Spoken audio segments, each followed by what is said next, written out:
and welcome to Fdtv. We're back with another episode of Last Week in Football. This is a show where we'll be discussing what happened across the top four leagues, what mattered the most. So without further ado, I'm your host Javad along with my co-host Ali. Let's get into it. We kick things off with the English top flight, where we were served with another week of exciting football. First up we have Leicester vs Liverpool.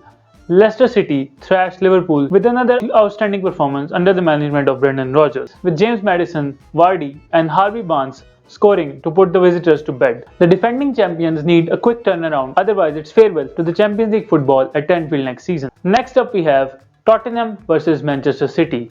Another match day and another 90 minutes of misery for Jose Mourinho. The citizens went 1-0 up via a Rodrigo penalty in the first half, and a second half brace from the man in form Ilkay Gundogan put Tottenham to sleep, and Jose Mourinho could not complete a double against Pep Guardiola's side for another top flight campaign. Further on the list we have West Brom inviting Manchester United to play at the Hawthorn. Results like these prove why Manchester United are lacking behind the top teams in the English top flight and will have to reconstruct and rethink their strategies if they want to continue their title charge next season. Before we move on to the Italian Serie A, make sure you hit the subscribe button and check out our weekly podcast, link in the description down below. So the results in the Calcio this week were again crazy, with the Scudetto race really heating up. And now it's anyone's guess who's actually going to take the title home.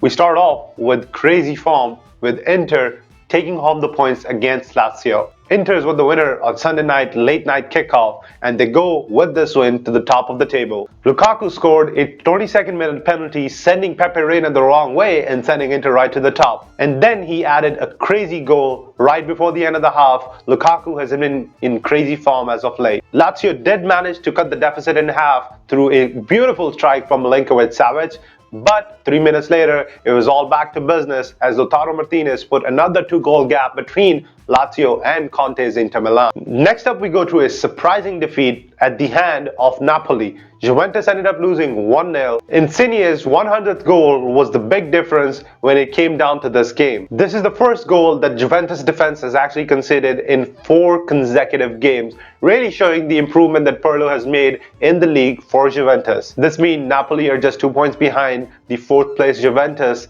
and it could be a really enticing time next time they play. Keep in mind, the first game that was supposed to be played between Juventus and Napoli was actually postponed due to COVID restrictions. With the crazy form of AC Milan, Inter Milan and Napoli coming into place alongside with Roma quietly going about their business, it could be a season of disappointment for the old lady. The biggest upset came at the hand of the lowly Spezia beating AC Milan 2-0 and handing them the first away loss in over 419 days. They actually dominated AC Milan throughout the game, so crazy good numbers by Spezia and dominating AC Milan like no other team has been able to do. Though Milan have lost against the likes of Atalanta and Juventus, the loss that come at the hand of a lowly Spezia.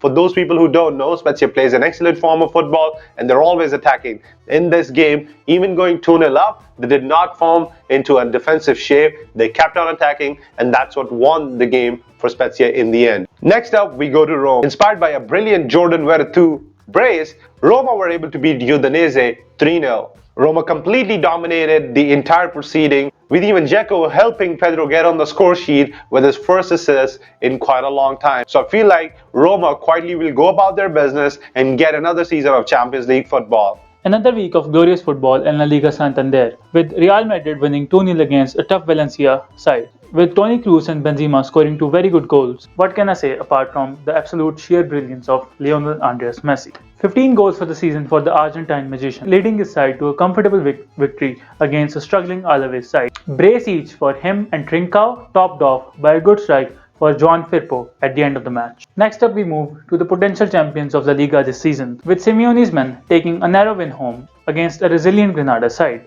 Angel Correa and Diego Llorente scored 2 goals, top of the table for Atletico Madrid for yet another week of La Liga football. Just when you thought it was all over in the German football, it was wrapped up, Arminia Bielefeld came to Bundesliga's champion Bayern Munich and really put in a thrilling match. The away side got an early 2-0 lead before Lewandowski did the usual and cut the deficit in half and gave the home team a rout back. The visitors again led by 2 goals before Tolisso and Davis actually saved the Bavarians their blushes, and the match ended with 3-3 between the home and the away side. Bayern Munich ended up dropping points, giving the rest of the chasing pack some hope. Next we move to the west of Germany, where Eintracht Frankfurt continued their good form with the crazy hot red streak of Andre Silva scoring yet again. Ndiki added another goal in the 79th minute to keep and give the home team all 3 points at the end of the day. They have been unbeaten since December 15, and this crazy run of form with Andre Silva potentially showing us why he was considered one of the next best generational talent in the world of football has taken Eintracht Frankfurt all the way up to 3rd in the Bundesliga. Next up, Borussia Dortmund continued their poor run of form, 2-2 draw with Hoffenheim. Both of their star players actually ended up scoring, with Haaland actually putting the ball in the back of the net twice, with 1 goal being ruled out by VAR. The result means that actually Borussia Dortmund has just won 1 game in the last 6. Very poor by the team which has the 2nd highest wage bill in the German football league. I feel like there are dark days ahead for Borussia Dortmund, specifically if they fail to qualify like with Champions League this season, which is starting to look increasingly likely, and I feel like Sancho and Haaland might be on their way out as well. 2 first-half goals by Leipzig were enough to give them the all-important W and continue their good form with 3 consecutive wins. A bit of a scare against Mainz, they were back on track, winning yet again, and with Bayern dropping point, it moves them within just 5 points off the top, with the league not yet over. Where I was feeling like Bayern is all about wrapped up the league title, RB Liepzig are still in it. These were the results that mattered the most across the top 4 league in Europe. Thank you for joining us for yet another episode of Last Week in Football. I've been your host Jawad, alongside with my co-host Ali. Stay safe, keep balling, and until next time, Fdtv out.